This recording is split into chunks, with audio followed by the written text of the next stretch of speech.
Supercrack Estrella presenta. Juego de cartas Illuminatis 1995 predijo la llegada de Donald Trump a la presidencia. Illuminati. Juego de cartas vaticinó la pandemia por coronavirus.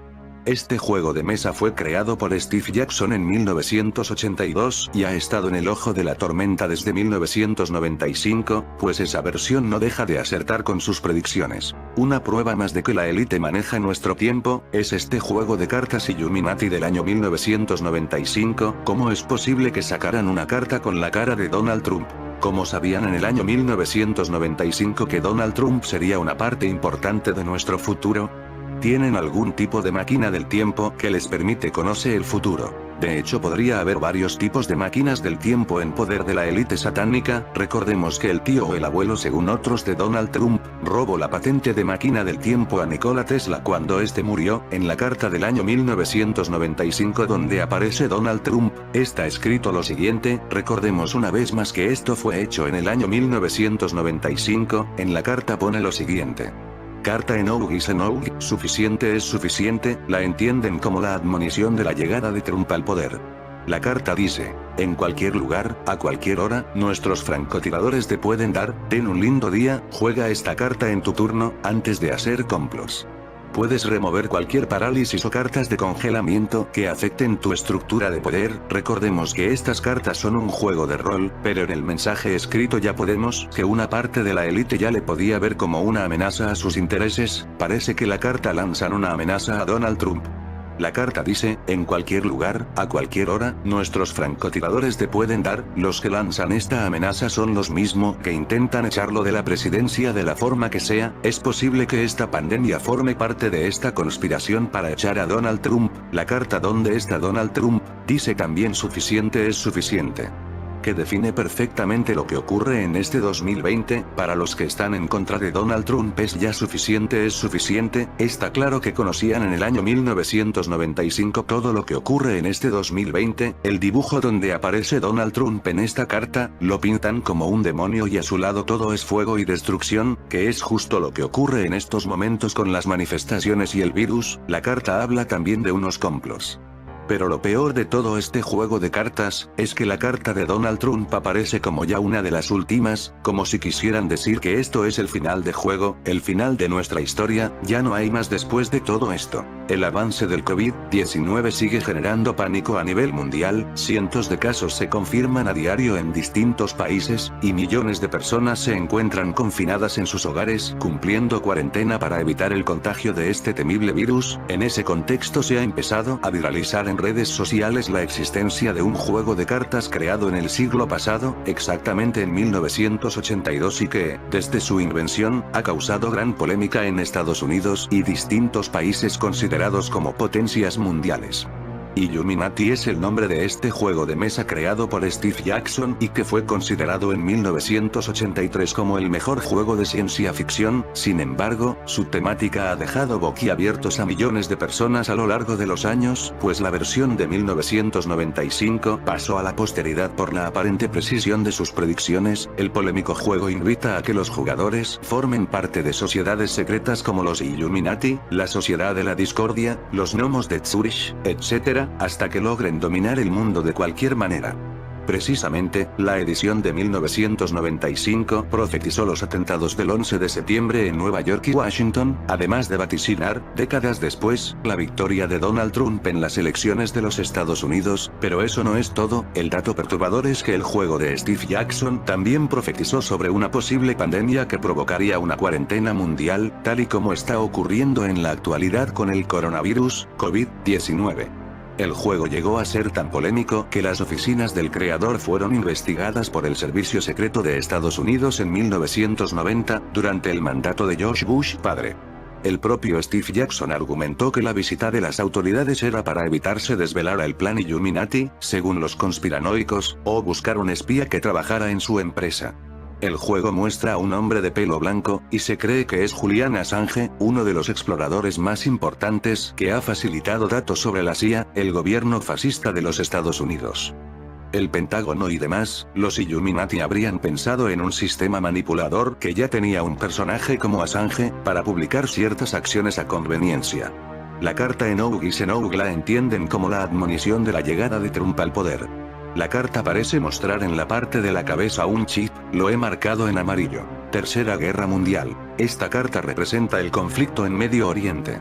Los conspiracionistas creen que los Illuminati en Estados Unidos son sionistas y que su poder puede desencadenar una tercera guerra mundial. El juego de cartas Nuevo Orden Mundial Illuminati ya predijo con exactitud los atentados del 11S. También predijo la actual cuarentena. Pero según esta carta, se pueden combinar dos desastres en la misma zona. Si a estas predicciones, le unimos esto. Wuhan anunciará el segundo desastre este año después del brote mortal de SARS-CoV-2.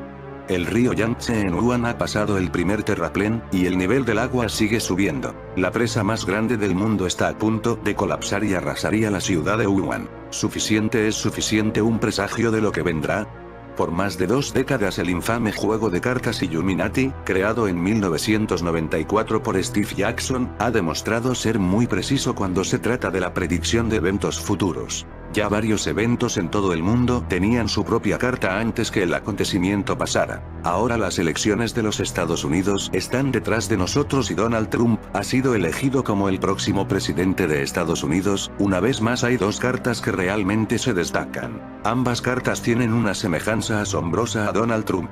La primera carta líder carismático muestra a un hombre hablando a una muchedumbre fanática con el siguiente texto. El aumento de poder toma inmediatamente el efecto. La segunda carta suficiente es suficiente muestra la semejanza a Donald Trump con una bala silbando por su cabeza con el siguiente texto. En cualquier momento, en cualquier lugar nuestros francotiradores pueden caerle. Que tengas un buen día. Ahora que Donald Trump ha llegado tan lejos para convertirse en el presidente número 45, las personas en el poder quieren que se detenga antes de que cause más molestia a su estatus, que significa que se convertirá en un objetivo. Algunos de sus métodos para detener a Donald Trump: sabotaje, crisis económica, disturbios civiles, operaciones de bandera falsa, ataques cibernéticos, y si no tienen éxito para detenerlo, entonces es muy posible que jueguen su última carta: el asesinato. Sociedades secretas que aparecen en las cartas. La sociedad de la discordia. El discordianismo es una religión satírica que rinde culto a Eris, diosa grecorromana de la discordia. Fue fundada en 1957 por Greg Hill, también conocido como Malaclipse el Joven, y Kerry Wendell Thornley, o Mark Iriam Ravenhurst. Discordia es entendida como la diosa del desorden. Sin embargo, dependiendo de la versión del discordianismo, Eris puede ser considerada la diosa exclusivamente del desorden o la diosa del caos. Ambas posturas están apoyadas por el principio discordia. Los gnomos de Zurich. La frase gnomos de Zurich fue divulgada por el político británico Harold Wilson en la década de los 50 para referirse a la manera oculta en que los banqueros suizos, asentados en Zurich, centro financiero helvético, manejaban sus negocios y especulaban de múltiples maneras, agigantando las crisis del momento. Pasados los años, el asesinado presidente estadounidense John Kennedy popularizó mundialmente la expresión al referirse en uno de sus últimos discursos a los gnomos de Zurich. Solo que esta vez Kennedy englobó en el apelativo a poderes ocultos que deberían ser develados, ya que traficaban con los vaivenes internacionales. Con el tiempo la expresión pasó a formar parte de varias teorías conspirativas, algunas extremas y alejadas de la realidad, otras no tanto. Lo que quiso decirnos Kennedy quedó en el misterio por su trágica muerte en noviembre de 1963. Llámense gnomos de Zurich o duendes de Londres, Nueva York, Tokio o Hong Kong, es un hecho que hay un conjunto de empresas y hombres poderosos que regula gran parte de los aspectos político-económicos del mundo, sobre todo ahora que estamos globalizados. Ese dominio es de una realidad incontrastable. Los tales gnomos se mueven en función de sus intereses y potenciales beneficios, reviente quien reviente, caiga quien caiga. Un ejemplo claro de lo expresado lo tenemos con la exagerada agitación de los mercados mundiales en las pasadas semanas.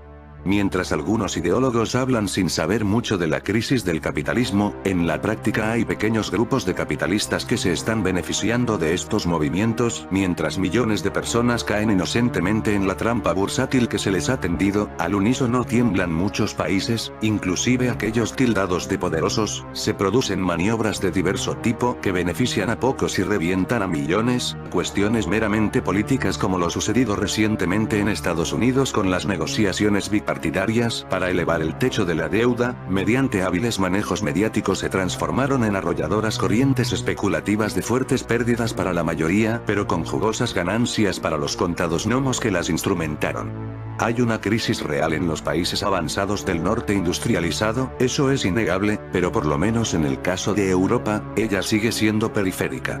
Irlanda, Portugal y Grecia representan menos del 10% del PIB de la eurozona, Alemania, Francia y el Reino Unido, las más grandes economías de la región, se mantienen firmes. Es para alarmarse, pero no para un alerta rojo. Sin embargo, el frenético afán especulativo ha hecho tambalear bolsas y gobiernos en dos economías mayores, España e Italia, y con posibilidades de contagio. Esto, sumado a lo sucedido en Estados Unidos, es peligroso. Pareciera que los gnomos de Zurich corren el riesgo de toparse con un letal boomerang que los podría arrastrar hacia el desastre. Pero como ese minúsculo grupo de poder planifica procesos milimétricamente, las crisis nunca llegan a la hecatombe y producen lo que era deseado: cuantiosas pérdidas para los ingenuos con pingües beneficios para quienes estaban dentro de la maniobra. Hay una crisis real, sí, pero simultáneamente parece que el eterno retorno de los gnomos de Zurich sigue su curso, siempre en busca de más poder y de mayores riquezas, aunque sea a costa de males universales. Porque las cartas conocía de nuestro futuro en 1995.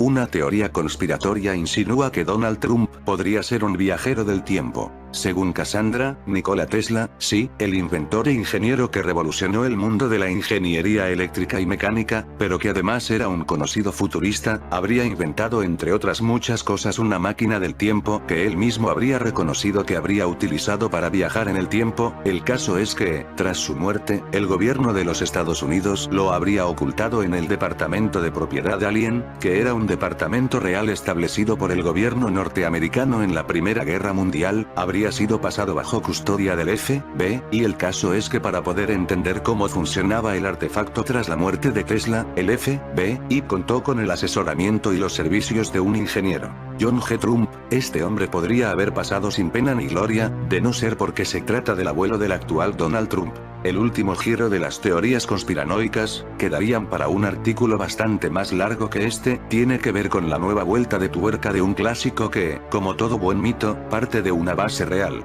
la incautación por parte de una agencia del gobierno norteamericano de todas las posesiones de Tesla inmediatamente después de su muerte. Incautación que no realizó el FBI, como erróneamente se suele decir, y que la propia agencia desmiente en su web, sino otro organismo federal, la OAP, Office of Alien Property, Oficina de Propiedad Extranjera. Por cierto, esa incautación fue absolutamente ilegal porque la OAP tenía jurisdicción sobre los ciudadanos residentes en Estados Unidos de países que en ese momento estuvieran en guerra. Pero Tesla ya era ciudadano norteamericano a todos los efectos, por lo que esa incautación no fue en absoluto legal. Es curioso ver cómo los conspiranoicos suelen dejar de lado este argumento, este sí válido y ajustado a la verdad histórica, pero, claro, vas tú a comparar la eficacia que da culpabilizar al FBI con una cosa llamada OAP, que da menos caché porque nadie conoce. Pero sí, todo ese material desapareció durante casi una década del radar al ser declarado secreto de Estado.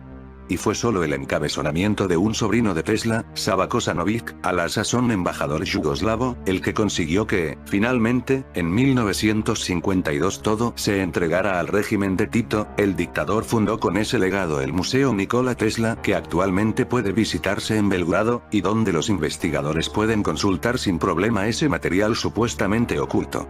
5 años después le seguirían las propias cenizas del inventor, historia que merecería también un artículo completo. Es bien sabido que en la red abundan los que denuncian que, en realidad, Estados Unidos nunca entregó todo a Yugoslavia, una afirmación que, por supuesto, quienes la hacen no necesitan demostrar de ninguna manera.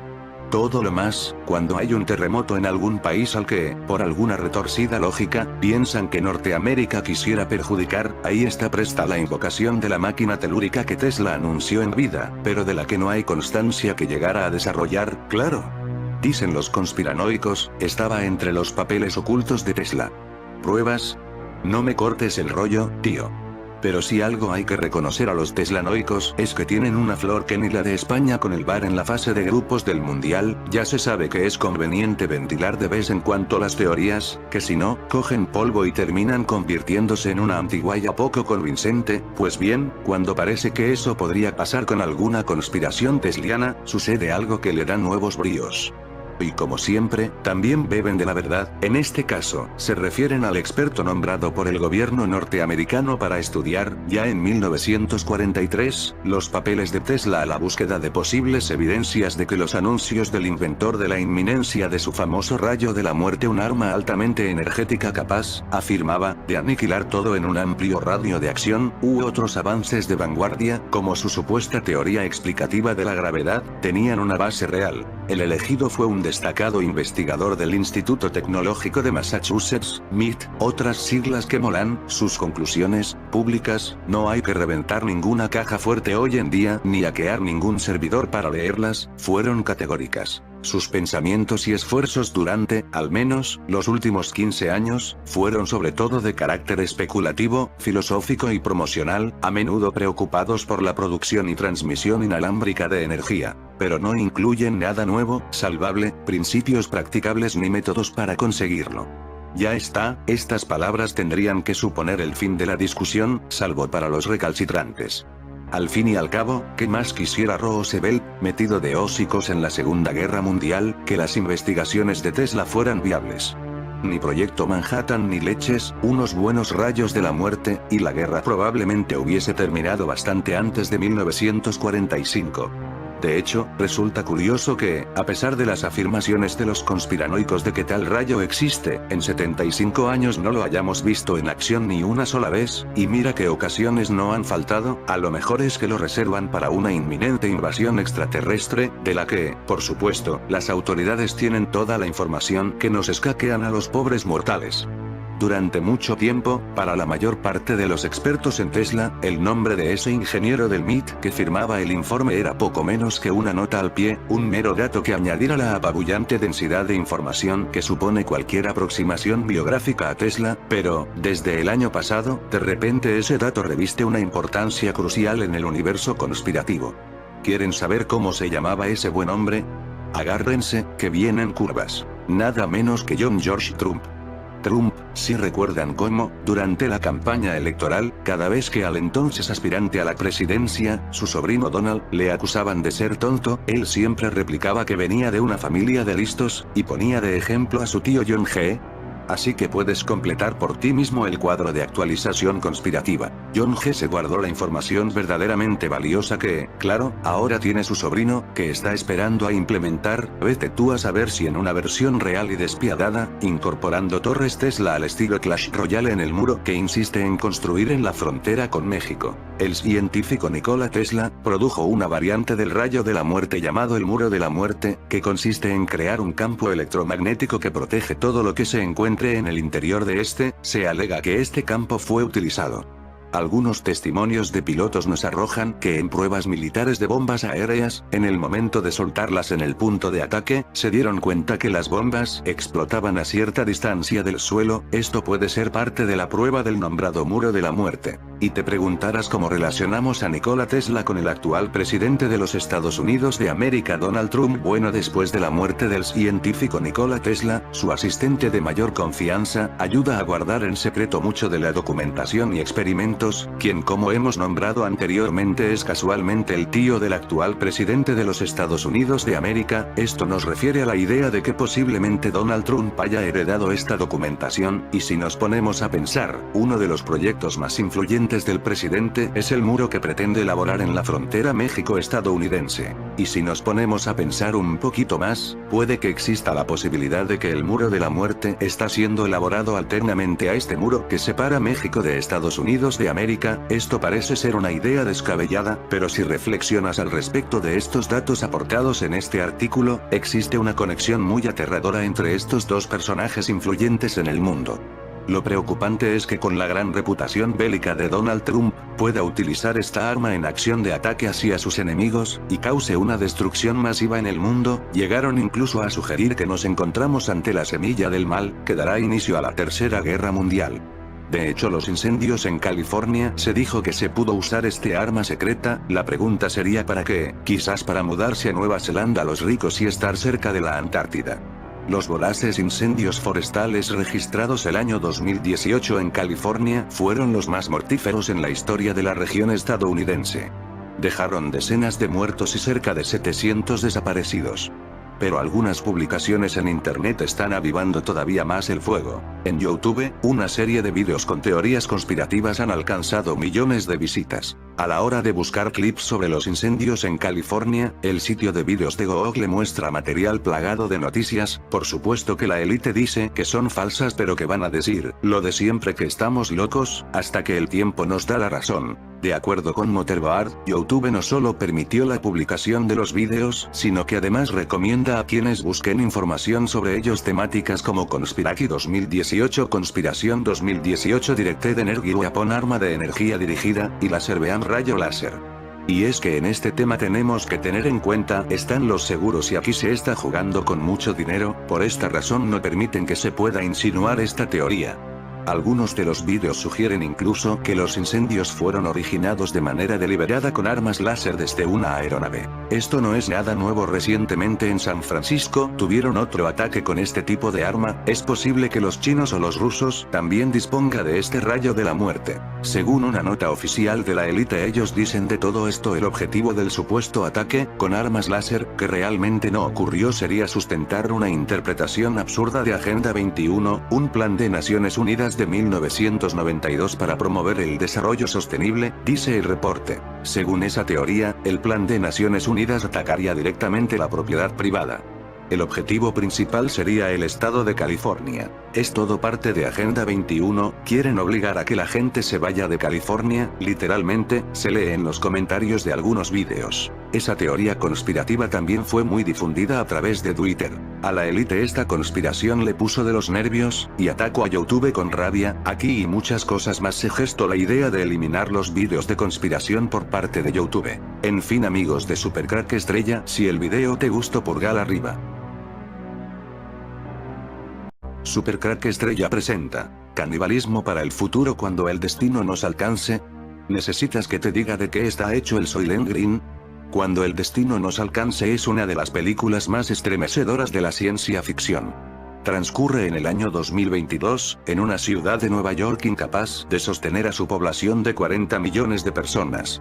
La gente se ve obligada a dormir al raso, apiñada en cualquier espacio disponible. Ya no existe la comida fresca, sino que las masas se alimentan a base de una sustancia similar a una galleta llamada Soylent, presentada en diferentes colores y para cuya obtención se forman largas colas en las calles. Charlton Heston interpreta a Plankton, un policía sobrecargado de trabajo, desengañado y cínico pero honesto, que investiga el asesinato de un miembro de la élite política y empresarial, William Simonson, al que da vida brevemente Joseph Cotten. Este gozaba de todos los privilegios de la clase dirigente, incluida la compañía de Shirley Taylor Young, una chica cuyos servicios sexuales estaban incluidos en el alquiler del lujoso inmueble en el que vivía. ¿Quién es Abhigya Anand, el niño astrólogo de 14 años que predijo la pandemia del coronavirus? Nacido en la India, alertó al mundo en agosto de 2019, ahora afirma que la COVID-19 se erradicará en septiembre, pero anuncia un brote peor para diciembre. Brote escandaloso en diciembre. Pero el problema es que Anand asegura que vendrán más virus y de nuevo a meses vista hace una predicción cuanto menos inquietante. El 20 de diciembre de 2020 será el próximo brote, que será realmente escandaloso y durará hasta marzo de 2021. El astrólogo explica que ese día los planetas de Saturno y Júpiter estarán completamente unidos. Los efectos de esta conjunción, afirma Anand, causará muchas enfermedades, destrucción y posiblemente hambruna entre la población porque será muy difícil para los agricultores cosechar sus productos, no va a quedar ningún ser humano vivo si la gente no toma medidas, alerta.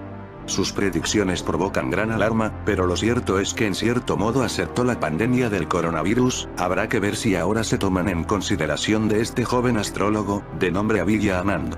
En el año 1934 el pintor Diego Rivera, que decía ser un caníbal, pintó un mural donde podemos ver virus que tenemos en estos momentos, y una crisis para los agricultores que podemos ver en la parte de abajo del cuadro con distintas plantas y hortalizas. Un reporte reciente de la ONU advierte que el cambio climático está amenazando el suministro mundial de alimentos y que su impacto no se limita a los pobres. Esto coincide con las predicciones de Abhigya Anand, el niño astrólogo de 14 años. Nos están preparando para una gran hambruna, y posiblemente para el canibalismo. Argumentos como esos están tras el nuevo movimiento que propone darle al cuerpo exacta y precisamente lo que necesita, los componentes químicos crudos, en las dosis adecuadas para cada organismo. Ya en el mercado hay fórmulas que ofrecen precisamente eso en polvo o en píldoras para mezclar con agua, y las empresas que los han creado son exitosas.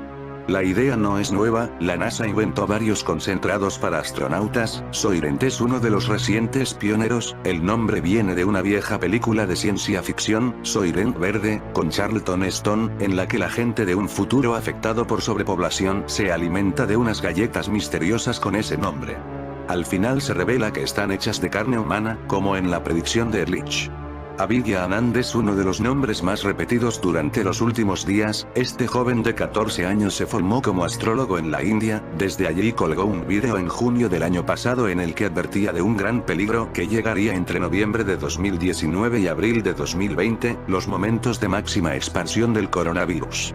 Anand dijo que habría peligro severo para el mundo y hasta el momento todas sus predicciones se han cumplido. Este niño ahora recibe la visita de algunos expertos en busca de respuestas. Con solo 10 años Abhigya Anand se apuntó a clases de astrología, convirtiéndose en un alumno aventajado a los pocos meses. Su interés por los planetas era tal que acabó convirtiendo ese curso en el inicio de una prometedora carrera como astrólogo. Sus vídeos se han convertido en uno de los más vistos en YouTube y demuestran la llegada de una serie de oleadas que pueden afectar al futuro de la humanidad. Según Abhigya Anand, lo peor está por llegar, una nueva oleada en forma de nuevo virus llegará en diciembre. Lo peor de esta predicción es que también puede afectar a los cultivos provocando una hambruna nunca vista. Anand llama a una intervención total, el planeta necesita cierta atención que no se la estamos dando, ha llegado el momento de dar un cambio radical a algunos aspectos claves antes de que sea tarde. Con un mundo que quedó paralizado por el coronavirus, la cadena que hace que nuestro mundo funcione se rompió. Es posible que ese parón no se note de inmediato, ese parón forzoso, pero a la larga la cadena estallará por los aires en cuanto ocurra lo más mínimo. La crisis porcina podría ser este detonante, pero además es muy sospechoso como un cuadro del pintor Diego Rivera condice con las predicciones de la revista The Economics 2020. Podemos ver como la tormenta solar o el virus, incluso la máscara coinciden con el cuadro de Diego Rivera. Y los famosos patos que aparecen en la revista The Economics 2020, la carne de pato es inmunda según la Biblia. Una pista del canibalismo que nos viene son estos 3 patos que aparecen en la revista The Economics 2020. ¿La sobrepoblación nos conducirá al canibalismo? La pregunta se repite estos días porque el popular autor del controvertido libro La bomba demográfica, Paul Ehrlich, advierte ahora que la humanidad se aproxima a una crisis alimentaria que nos llevará a comer los muertos. Y eso ha causado sensación. Según su última teoría, la escasez de recursos debido a la sobrepoblación está aumentando, al punto de que el canibalismo será la única opción si no cambiamos nuestros destructivos hábitos alimenticios y de producción agrícola. Todos en el planeta tenemos que comer, y eso es un proceso muy destructivo, dice Ehrlich, y en ese punto coincide con otra corriente de opinión que está tomando fuerza, sobre todo entre los jóvenes internautas, que pasan la mayor parte de su tiempo frente a computadores, y para quienes la idea de comidas es muy diferente a la tradicional. La comida, para ellos, es más bien un problema. No porque no hay suficiente para alimentar al mundo, sino porque no tienen tiempo de sentarse a comerla, de ir a comprarla, ni mucho menos de prepararla. Para muchos jóvenes es común comer algo fácil y rápido en el escritorio sin parar el trabajo en el computador. A eso agréguele que esas comidas rápidas y toda la comida chatarra engordan, hacen daño a la salud, contribuyen a la epidemia de obesidad, a los problemas cardiovasculares, diabetes. Sin hablar del lado social y familiar, ¿qué es lo que el cuerpo recibe de la comida? De la leche necesita los aminoácidos y lípidos. Del pan, los carbohidratos. De las frutas, diferentes vitaminas. De las verduras, minerales y proteínas, pero no necesita el resto de componentes de esos alimentos. O sea que la comida, como la consumimos hoy, es una manera ineficiente de darle al cuerpo lo que necesita para sobrevivir, y todo el proceso para que la comida llegue a la mesa es complicado, frágil y excesivamente caro. ¿Qué pasaría si toda la humanidad se volviera caníbal? Nos convertiríamos como en esos monstruos de la película Las colinas tienen ojos.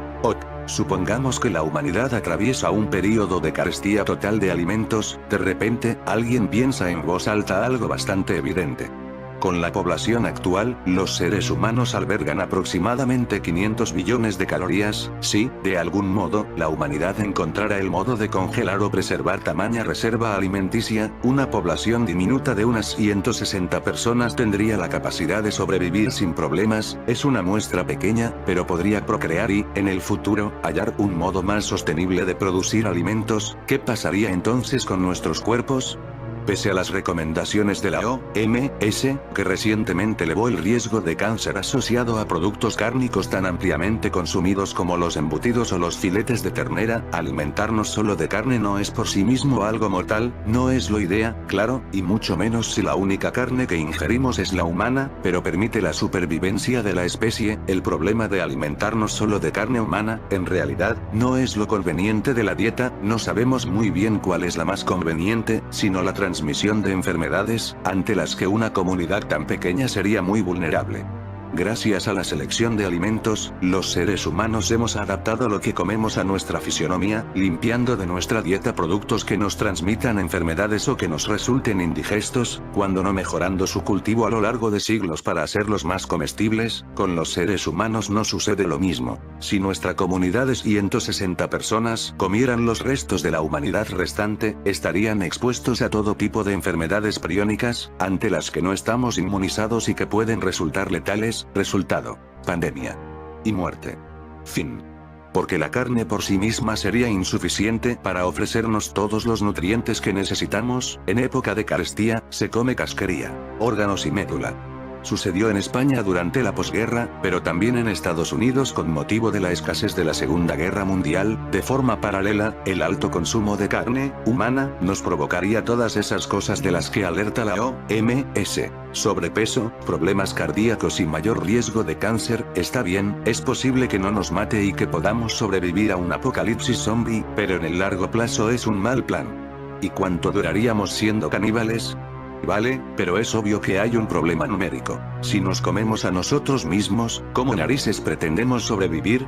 En teoría, 2000 calorías al día de ración, y con los números poblacionales actuales, si el 50% de la población devorara al otro 50% cada mes, tardaríamos alrededor de 27 o 32 meses, en función de quien le preguntes, en extinguirnos como especie. Cada mes, la mitad de la población se merendaría a la otra mitad restante, y todo ello sin contar las enfermedades anteriores, que a buen seguro causarían estragos en la tasa de mortalidad, que quizá no pudieran ser suplidos por la tasa de natalidad. 2 años largos contando desde ya. Una rapidísima hecatombe. Como es lógico, es un escenario de puro salvajismo, la ley del más fuerte.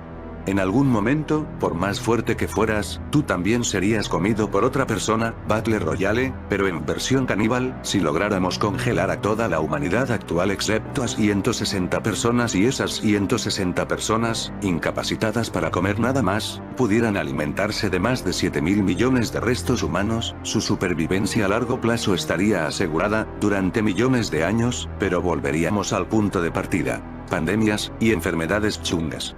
Y una incierta natalidad. Y, en resumen, una muy mala idea. Paul Ralph-Ehrlich, N. 29 de mayo de 1932, Filadelfia, es un renombrado entomólogo estadounidense, especializado en Lepidoptera, mariposas.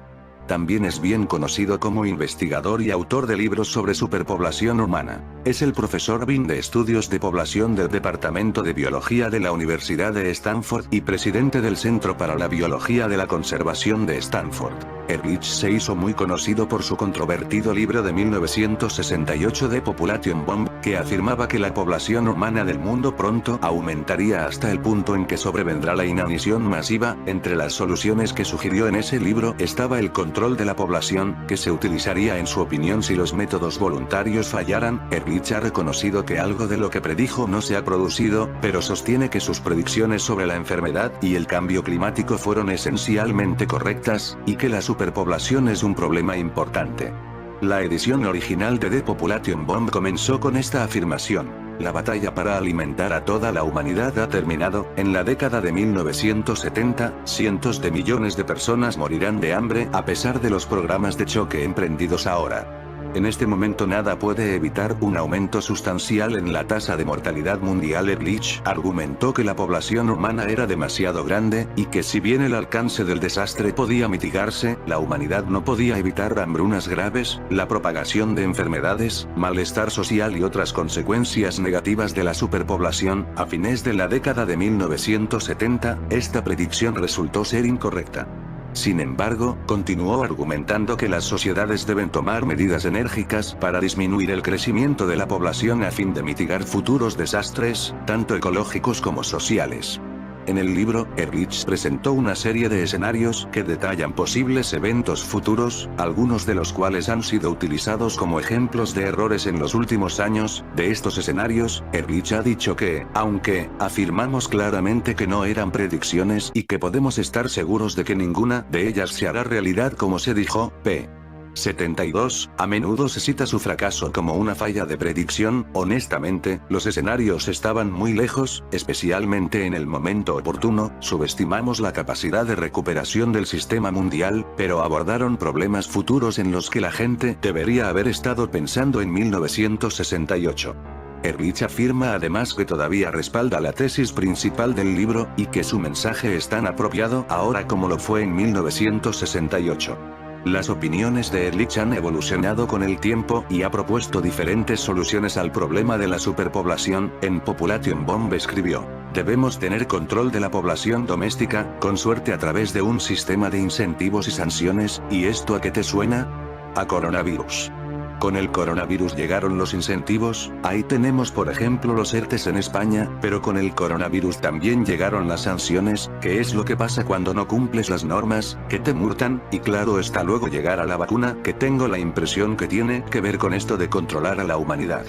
En su secuela de The Population Bomb, los Ehrlich escribieron sobre cómo la creciente población mundial empequeñece la capacidad de la Tierra para mantener los niveles de vida actuales. El libro llama a la acción para enfrentar el crecimiento de la población y la crisis resultante. ¿Cuándo hay un área superpoblada? Cuando su población no puede mantenerse sin agotar rápidamente los recursos no renovables, o convertir los recursos renovables en recursos no renovables, y sin degradar la capacidad del medio ambiente para mantener a la población. En resumen, si la capacidad de carga a largo plazo de un área está siendo claramente degradada por sus ocupantes humanos actuales, esa área está superpoblada. El Dr. Paul Ehrlich fue invitado para hablar en la conferencia titulada Extinción Biológica, que se llevará a cabo del 27 de febrero al 1 de marzo en la Ciudad del Vaticano. El evento es organizado por la Pontificia Academia de Ciencias y la Pontificia Academia de Ciencias Sociales. El biólogo no se retracta de sus fallidas predicciones apocalípticas, ni reniega de sus posturas antinatalistas. Quizás el Papa Francisco logre durante esta visita lo que nadie ha logrado antes. Además, es importante aclarar que esta invitación no constituye un endoso de las opiniones de Ehrlich, radicalmente opuestas a las enseñanzas católicas. De la distopía de Soylent Green a la nutrición inteligente. En 1973 la película de ciencia ficción Cuando el destino nos alcance, protagonizada por Charlton Heston, situaba en un futuro distópico terrible. La superpoblación en el planeta convertía a la empresa Soylent en un monopolio de la alimentación sostenible, eficiente y sombría.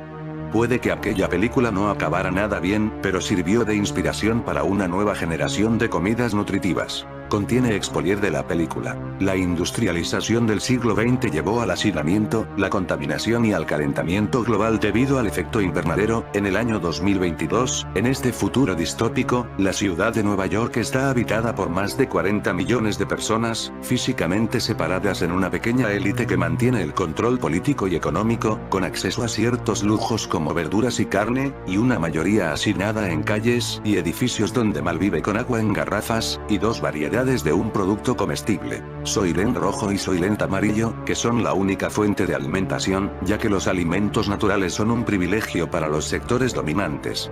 La compañía Soylent es una empresa que fabrica y provee los alimentos procesados de concentrados vegetales a más de la mitad del mundo. Soylent Verde es el nuevo producto alimenticio sacado al mercado, basado en plancton, según la publicidad de la empresa. Ojo con el año 2022. Robert Thorne es un policía detective de la ciudad.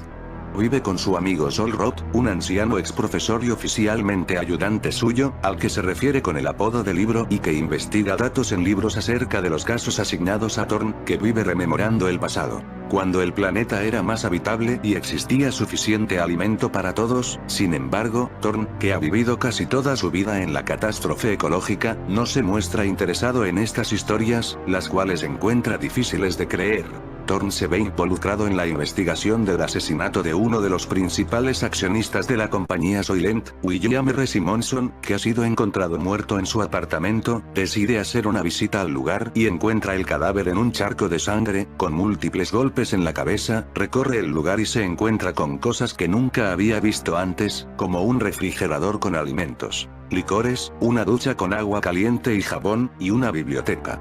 Más tarde llegan la concubina de Simonson, Shirl, hermosa joven de 21 años, llamada eufemísticamente parte del mobiliario, y el guardaespaldas de Simonson, Tab Fielding. Al ser interrogado, Fielding dice que Simonson le había ordenado acompañar a Shirl de compras, y que por esa razón no estaba en el apartamento en el momento del asesinato, mientras que Shirl menciona que Simonson tenía la mente perturbada desde hace tiempo. Thorn los deja ir, para luego decomisar algo de comida, dinero y un par de libros, antes de regresar a su propio apartamento. Thorn asigna a Sol Roth investigar quién es Simonson y toda la información que pueda de él. Descubre que Simonson era miembro de la mesa directiva de Soylent, y al leer los libros que Simonson tenía en su casa, que eran de Soylent y que eran confidenciales, Roth decide dar fin a su vida en el hogar después de descubrir en ellos que los océanos y el plancton se están muriendo y que Soylent Green es fabricado a partir de humanos. El hogar era un sitio en donde la gente voluntariamente iba a que le terminaran su vida y donde por 20 minutos antes de morir, disfrutaban de música y escenas hermosas, en las cuales se ve el mundo como era antes del desastre ecológico. Mientras agoniza, Roth logra decirle a Thorn, aunque se oyen solo fracciones del mensaje, que siga investigando el asesinato porque se necesitaban pruebas de que se fabricaban los alimentos a partir de la misma gente. El mar estaba muriendo y ya no había plancton comestible en el mar, y exponer el caso ante un tribunal mundial para tratar de frenarlos. El seguimiento de su cadáver ofrece a Thorn el destino real de los cuerpos humanos, que no es otro que acabar procesados como Soylent Green para ser parte de dicho preparado alimenticio, y que Soylent asesinó a Simonson por temor a que hablase. El final de la película muestra a Thorn malherido manifestando a los que le socorren la terrible realidad escondida. Soylent Green es gente. Un mensaje que evidencia esa repelente situación pero sin poder ofrecer ninguna solución a lo que ya se ha generado. Lógicamente dirigido a las personas de la época actual, incitándolas a preservar la tierra y su medio natural antes de que sea demasiado tarde. Cuando el destino nos alcance es una película solo parcialmente exitosa en su vertiente artística, pero las preguntas que plantea sí nos siguen acosando en un mundo en el que los problemas de hace 40 años no hacen más que agravarse. El deterioro medioambiental, la superpoblación, el aumento de los precios de los alimentos, la progresiva desaparición de la comida natural sustituida por compuestos ultraprocesados, las megalópolis del tercer mundo incapaces de atender a las necesidades de sus ciudadanos, la connivencia entre gobiernos cada vez más inoperantes y unas grandes corporaciones empresariales con mayor poder que aquellos. Todos estos son elementos que ya pertenecen a nuestro presente. En fin, amigos de Supercrack Estrella, si el video te gustó, pulgar arriba.